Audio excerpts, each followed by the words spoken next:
Hello everyone, how are you? So as I'm sure you can just tell, I just use sign language for the first time in my videos, and the reason I did so is because I'm teaching myself how to use sign language properly and not making up my own sign language or picking up anyone else's made up sign language, because I have a hearing loss in both sides of my ears. It's mild to moderate, and I will be explaining more later on in the video. So, as I just said, I'm teaching myself sign language by talking to other people, and I've been watching videos on Facebook that I will be linking below.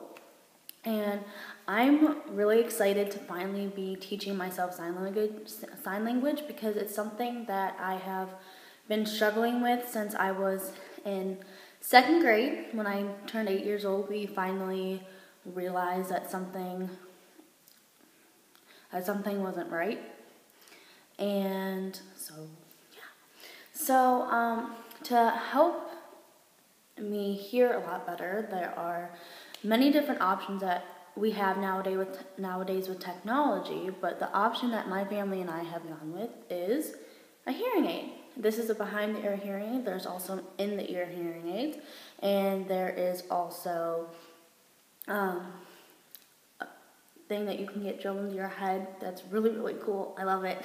I love seeing people with those because then I'm like, yay, I'm not the only one. There's also, this is a really old time thing. I don't know if anyone still uses it, but it's kind of similar to a horn that you stick into your ear. And some people just opt not to hear and they use sign language instead. And my first pair of hearing aids that I received was when I sat in second grade, and my family and I discovered that I had hearing loss after my mom kind of had suspicions because I used to ignore people when I was sitting there watching TV, and I would turn it up all the way, and my parents thought I was just really good at ignoring everyone. Well, no. The school tests that were really cheesy and used to come to our school every single year, I think it was twice a year, I'm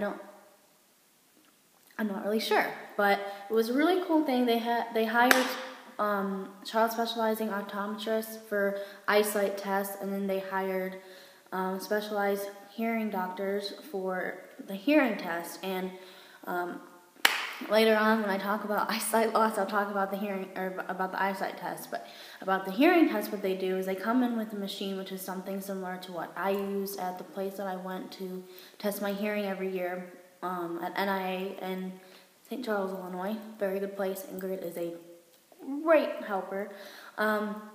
It's these giant clunky headphones that cover your entire ear so as to get a more accurate test.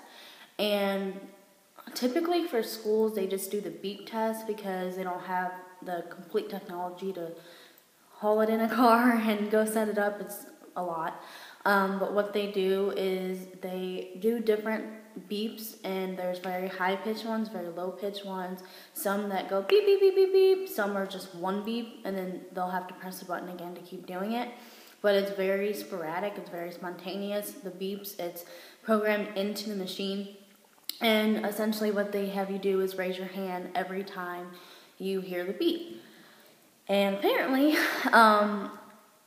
no one really takes those tests seriously, but I had done so poorly on my test that my teacher talked to my mom specifically and said, here's what this test says. We normally don't take these very seriously, but I think you should go in and check. And my mom took me to a specialized doctor, and I didn't know what was happening. From what I remember, it was just a ton of really fun toys, and I can explain going into the room because it's like going to a sound booth at a recording studio, but it was the coolest experience as a child, and I went all the way up until I was 18, and basically we found out that the hearing is more deep-rooted than we had originally thought, and I still had no idea what was going on, and they decided to try out putting tubes in my ears, which is another form that I totally forgot. And that's typically what they put in your ears when there's too much wax, so it blocks the wax out so then you can still hear better. So on operation day, we went in and they put me under and we did the whole like the surgery thing, and when I woke up, they were like, "So Haley, we didn't get the tubes." And then we went back to the doctor only to find out that it wasn't earwax that was blocking my hearing. However, it was the hair in my ear that about half of it had died. And so we came up with options, or my parents came up and talked about options about what we could do. And they talked about hearing aids, and we tried to find out how severe my hearing loss was, and we tried to figure out still to this day why the hair in my ears died, but we just kind of gave up on that fight because there's no sense. It's gone. There's no reason to try and fight it back.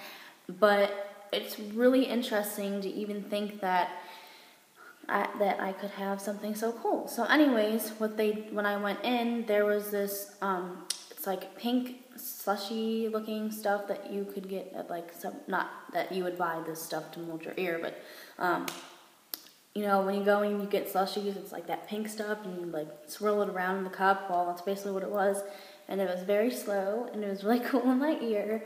And they filled it up and then attached it to this string to pull it out properly, and then that was to measure your ear and to make the molding of your ear so that you could fit the hearing aid in. And it was really interesting when I first got them because no one really understood what was going on. And at the time, there was a switch that was on the back of it, and I only had 3 settings. And one setting was to keep it really high. The other setting, like to turn the hearing aid on. The other setting was so that they could program the different settings and how high or low the hearing aid should be. And the other one was to turn it off. So I didn't have as amazing of hearing aids as I do now. These ones are amazing. And it was just a lot of fun. When I was mad at people, I would just switch it off and I would ignore everyone and be like, "Oh, my hearing wasn't on. I thought it was." But that was my immature years. And it was just so interesting because I remember going into school and going home, my dad was like, "We're going out to ice cream." And everyone's like, "I want ice cream." And he took me to Oberweis and sat me down and said, "Do you know why we're out?" And I was like, "No." He's like, "Do you remember when we tried to put tubes in your ears?" And I was like, "Sure." He's like, "That operation that we did." And he went into details about how I'm getting hearing aids and science of it and like what's going on with my ears. But I was too lost in my ice cream euphoria to even understand or listen to what he was being said. But all I remember was, "You're getting hearing aids." And I specifically remember looking at my dad and saying with a completely straight face, "What are hearing aids?" And my dad then went into this whole spiel about how it's a computer that you put in your ear and there's a microphone that they speak into, and that's like then it connects to the inner part of your ear. And it's so cool because it's just interesting. Like, you don't ever think about how bad your hearing can be or how much you actually need one of these. And I was like, they're putting a computer in my ear. I was sold. I was like, do it, let's go. And then from that point on, I just thought I was so cool until I started getting older and people would notice it because they said that it's supposed to blend in with my hair, and they're like, "Luckily you have dark hair."